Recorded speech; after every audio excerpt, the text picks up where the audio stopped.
Bonjour à toutes et à tous, c'est Lily sur Jade FM.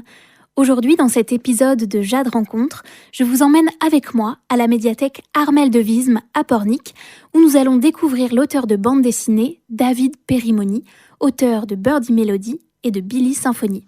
Bonjour David. Bonjour. Je l'ai dit tout à l'heure, vous êtes auteur de bande dessinée, mais à l'origine, vous avez une formation de graphiste. C'est le métier que vous vouliez exercer. Ça ne s'est pas passé comme prévu.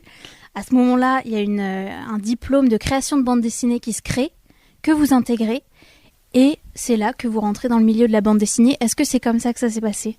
Oui, tout à fait. Félicitations d'avoir retrouvé cette trace de graphiste. Effectivement, j'ai voulu être graphiste, donc ça remonte à un petit bout de temps maintenant. Donc on était peut-être en 2008, 2007, je crois. Mm-hmm. Et ça n'a pas fonctionné, donc j'ai dû trouver un petit boulot alimentaire, pour attendre, patienter.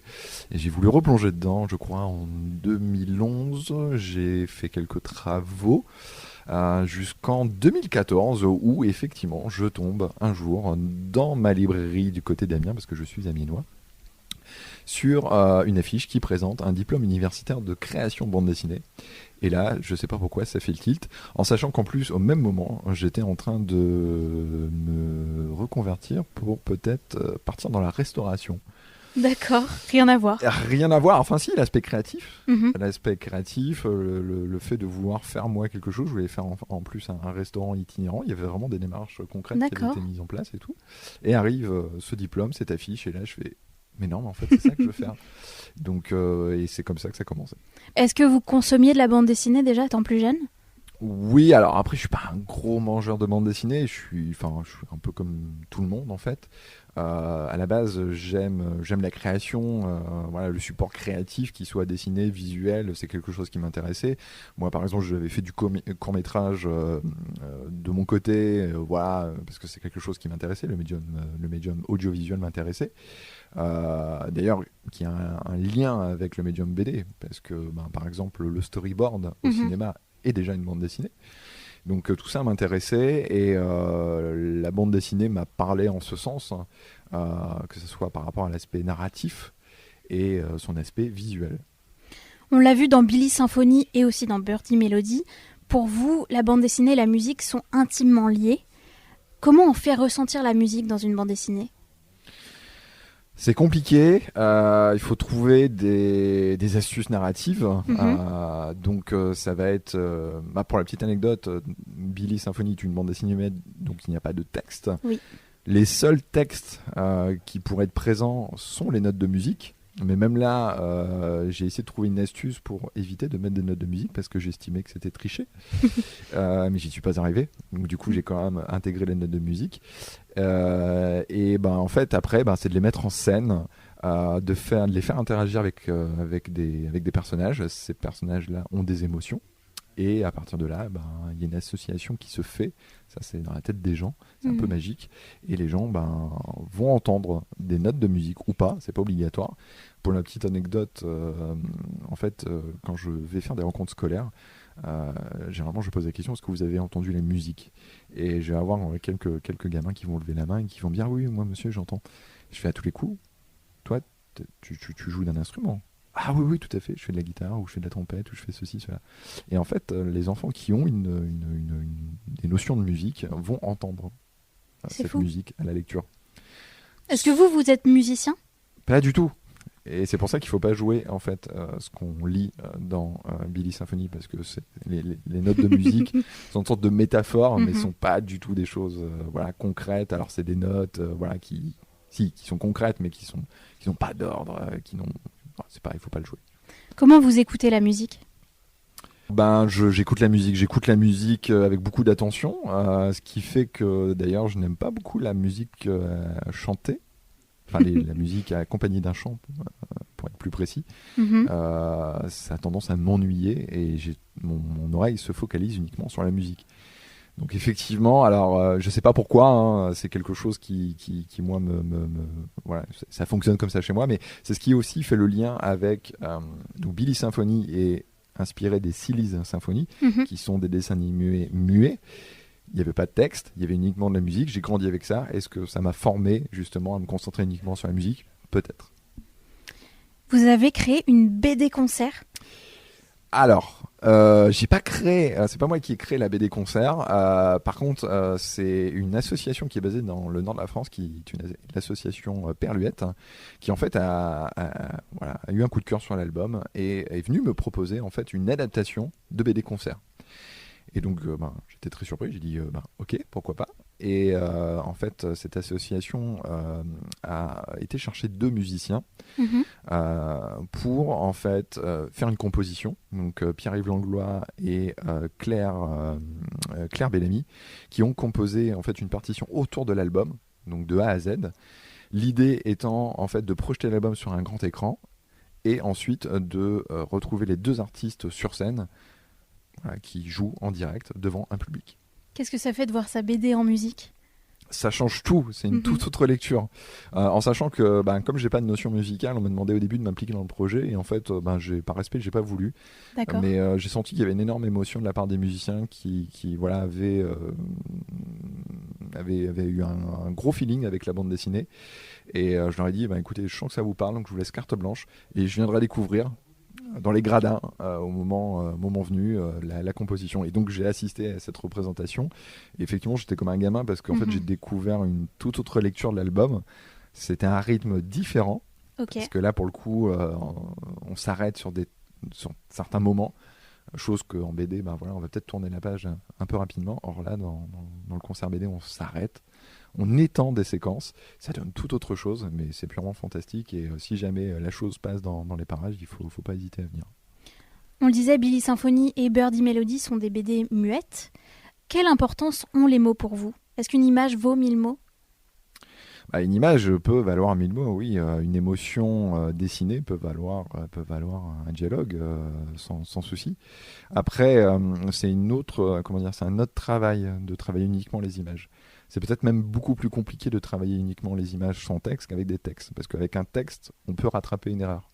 Si éventuellement on n'arrive pas à faire passer une image, faire passer un sens dans le dessin, et qu'on s'est loupé et qu'on estime que là il faut rajouter un indice écrit, ça va passer. Or, dans une bande dessinée muette, si je me plante dans mon dessin, sur une case, si je suis pas clair, je foire en fait mon histoire, parce que les gens vont buter, vont passer à côté de quelque chose et je vais perdre mon lectorat. Donc chaque case est pesée, millimétrée et doit être bien vraiment comprise. Pourquoi ce choix alors d'avoir fait des bandes dessinées muettes? Parce que ça se réfère à ce que j'évoquais tout à l'heure, à ces dessins animés muets que j'ai vus quand j'étais plus jeune, qui sont les Silly Symphony. Donc pour ceux qui ne connaissent pas, vous pouvez retrouver un petit extrait de Mickey au début du lancement des films Disney. C'est Mickey qui est sur un bateau en noir et blanc. Ça, c'est la toute première apparition de Mickey dans un court-métrage qui s'appelle Mickey Steamboat et qui est un Silly Symphony. Donc ça c'est le premier, un extrait d'un court-métrage, mais vous pouvez retrouver sur YouTube, Disney+, et autres, différents courts-métrages des Silly Symphony, donc allez-y pour les plus curieux. Parlons un peu de votre processus de création. Est-ce que chez vous l'histoire s'écrit au fur et à mesure ou est-ce que vous avez déjà tout le storyboard et toutes les cases avant de débuter ? Alors, dans l'ordre logique des choses, effectivement, il faut créer une histoire d'abord écrite, ensuite la storyboarder. Donc ça passe par les mots, même si c'est une BD muette. Ouais, alors ça a été quand même assez, dilué pour Billy Symphony. C'est-à-dire que je savais que concrètement tout allait passer par le storyboard parce que comme j'évoquais tout à l'heure, ce qui est important c'est l'image, c'est bien d'être au clair là-dessus. Donc j'avais quand même une trame, mais j'y ai pas passé non plus 15 jours. J'avais, on va dire, mes chapitres. Et ensuite je me suis concentré massivement sur le storyboard. Et effectivement je l'ai fait, on va dire, j'avais ma fin, je savais où j'allais et j'ai avancé comme ça. Par contre, par exemple pour mon second album qui est Birdie Melody, qui est un préquel de Billy Symphony. En fait, c'est un pur accident. C'est-à-dire que je n'avais pas prévu de faire cet album-là, mais c'est juste que j'ai angoissé sur une case qui est présente dans Billy Symphony, qui est notamment la case où on voit un œuf dans l'arbre. Et ensuite, Oui. en fait, Billy va se retrouver en fait comment dire, à faire éclore l'œuf malgré lui, et donc va en sortir un petit oiseau, et ensuite il va partir avec ce petit oiseau. Et en fait, j'ai angoissé quand j'ai eu le bouquin imprimé. C'est-à-dire, je me suis dit mince, mais en fait, il y a un problème. C'est-à-dire que Billy, là, il vient de récupérer un petit oiseau, comme ça, naïvement, il part avec lui, et il se pose pas la question de où sont les parents. Mhm. Et j'ai paniqué, je me suis dit, ça se trouve, on va me poser la question en dédicace. Et donc, en fait, pour répondre à cette question, j'ai fait un storyboard inversé pour essayer de comprendre ce qui s'était D'accord. passé avant Billy. Et en fait, en reculant comme ça, je me suis rendu compte que j'étais en train de créer une histoire. Et je me suis dit, ah bah tiens, pourquoi pas la proposer à mon éditeur. Et en fait, c'est comme ça qu'est venu au monde Birdie Melody, euh, alors que c'était pas prévu. Vous dessinez à la pierre noire et vous faites une mise en couleur numérique. Pourquoi ces choix-là? Alors pierre noire, alors pour expliquer, pierre noire c'est juste c'est un mot noble, hein, pour dire voilà, un crayon de bois. Alors le côté crayon de bois, parce que je pense que c'est l'outil que j'ai toujours le plus utilisé. Puis aussi je trouve que c'est un outil brut qui offre plusieurs possibilités. Et parce qu'aussi je suis graphiste, comme on l'a dit au départ. De formation. De formation. Donc j'ai passé beaucoup de temps devant un ordinateur et ça me saoulait au bout d'un moment. J'avais envie de retourner vers des choses concrètes. Le papier, le crayon. Voilà, je voulais aussi l'erreur. Je voulais faire face à des choses inattendues. Ce que le numérique ne nous permet pas forcément. Et donc la partie couleur numérique, c'est aussi pour gagner du temps. Puis c'est parce que je sais faire. Voilà, ayant des notions à ce niveau-là. Donc c'est un équilibre en fait. Et puis parce que j'aurais aimé effectivement faire Billy uniquement en crayon de couleur, mais ça aurait pris un temps fou et c'était pas possible en fait, économiquement parlant. Donc l'idée c'était de retrouver un peu cette texture craie grasse, crayonnée dans ma mise en couleur numérique. Je pense sans trop jeter de fleurs que ça fonctionne. Quand je fais des interventions auprès des plus jeunes, généralement ils me disent ouais non, tu as fait ça avec de la craie, tu as fait ça avec du fusain ou je ne sais quoi d'autre. Donc ça marche en fait. C'est quoi la vie d'un auteur de bande dessinée? C'est multiple, c'est-à-dire que si on est auteur de bande dessinée uniquement, on peut l'être. C'est pas un métier simple et c'est compliqué aussi au niveau de la rémunération. Faut dire les choses, sincèrement. C'est-à-dire qu'il y a beaucoup d'auteurs, de jeunes auteurs qui font de la bande dessinée, mais qui sont payés au lance-pierre, qu'il faut trouver des combines. Moi concrètement, je suis sur plusieurs plans, c'est-à-dire que je fais de la bande dessinée, mais j'enseigne aussi la bande dessinée. Je suis enseignant à la faculté d'art d'Amiens au sein d'un diplôme de bande dessinée, donc la boucle est bouclée, voilà. Et je suis aussi de temps en temps coloriste pour d'autres séries. Donc j'ai été coloriste pour La Guerre des Lulus notamment, sur quelques albums. Donc je fais des interventions. Il va y avoir aussi de temps en temps des projets annexes. J'ai fait un jour une bière par exemple avec un brasseur, donc du coup je dessine une étiquette de bière. Je vais aussi faire des affiches, je vais faire ce genre de choses. Donc en fait je suis un petit peu couteau suisse, mais effectivement mon métier principal c'est la bande dessinée, mais il y a d'autres choses aussi pour pouvoir en vivre correctement. Je vis de mon métier, mais de façon un peu plus large. Vos deux bandes dessinées, publiées aux éditions Gouttière, donc Birdie Melody et Billy Symphonie, sont très poétiques. Elles peuvent plaire autant aux enfants qu'aux adultes. Pour quel lecteur dessinez-vous et qu'est-ce que vous attendez d'eux? Moi, je fais de la bande dessinée pour la famille. J'ai vraiment vocation à retrouver... on va dire ce cliché d'une famille dans un canapé, voilà, avec papa, maman, la petite fille, le petit garçon qui lisent un bouquin le soir au coin d'un feu de cheminée.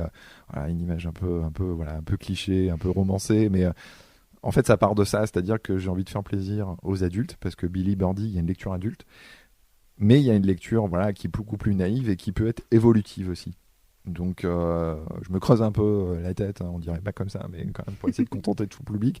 On peut dire c'est de la bande dessinée, c'est naïf et tout, mais en fait c'est un peu plus complexe. Et j'essaie aussi d'y injecter un petit peu de pédagogie. Alors c'est pareil, ça c'est pas sûr que ça passe parce que on sait pas comment réagit le lecteur, mais du moins j'aborde des thèmes qui peuvent tendre vers ça. du moins si on le lit en famille. Après, ça peut être lu par un plus jeune dans son coin, et il va y voir ce qu'il y voit, et puis c'est tout. Il n'y a aucun problème. Après, une fois que le livre, de toute manière, est dehors, il appartient à son public. Moi, je suis plus responsable. Et qu'est-ce que vous voulez transmettre dans vos bandes dessinées ? Principalement, ça va être le côté amitié, le côté, voilà, il faut regarder autour de soi, faut se soutenir, des choses un peu positives. Je pense que j'essaierai toujours de traduire des choses positives, c'est important, surtout par ces temps un peu compliqués. Tout à fait. Donc voilà, là je viens de boucler un autre album de bande dessinée qui paraîtra toujours aux éditions La Gouttière, là où sont parus mes 2 premiers albums. Alors on sort du côté Billy Birdie, il n'y a plus de muet, il y a du texte. D'accord. Mais on garde ce côté amical, voilà, on sera dans un road movie, dans un potager, c'est comme ça que je le définis, hein, mais c'est une sorte de duo qui va vivre un hérisson, un choubisson entre guillemets, c'est un bébé hérisson qui va rencontrer un ver de terre et ils vont vivre une aventure dans un potager. Donc on aura toujours ce côté copain, amical, l'entraide, etc. avec cette fois-ci un côté un peu plus gaguesque. Et donc ça sera une série, donc il y aura plusieurs tomes de prévus.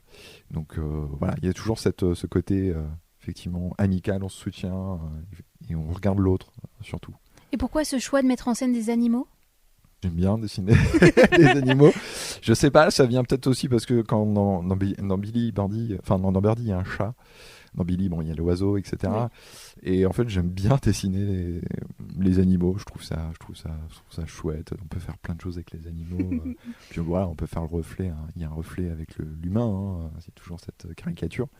Donc je sais pas. Pour l'instant là, voilà, je fais un hérisson, je fais un ver de terre dans mon prochain album. Après, je dis pas, hein, j'ai dans ma tête des histoires un peu plus adultes. J'espère qu'un jour elles pourront se faire, mais voilà, je vais pas juste m'axer là-dessus aussi. Hein. Ça, c'est aussi peut-être une porte d'entrée pour dire regardez le plus jeune. Je pense à vous, hein, je veux vous faire plaisir. Parce que c'est vrai que Billy Birdie, je le fais pour un jeune lectorat, aussi pour les adultes, mais c'est vrai que pour les plus jeunes, c'est peut-être un peu compliqué. Billy Birdie, c'est à partir de 7 ans pour moi. D'accord. Et là, avec mon prochain album, je pense qu'on pourra s'adresser à un lectorat beaucoup plus jeune à partir de 5-6 ans. Un peu Jean de La Fontaine de la bande dessinée. Ouais, je ne vais pas jusque-là, mais ouais, il y a toujours ce côté, en tout cas, ouais, la petite morale à la fin, oui. Vous avez fondé de nombreux projets en rapport avec la bande dessinée. On en parlait tout à l'heure, l'événement d'une bande dessinée concert, une exposition de planches, je crois, sur lesquelles les enfants pouvaient dessiner sur vos propres dessins. Vous avez fondé la structure associative La Hutte du DU, vous avez publié les carnets de la Hutte. En 2018, vous avez créé avec David François la revue Pierre Papier Chicon. Et vous l'avez aussi dit, vous avez co-créé une bière.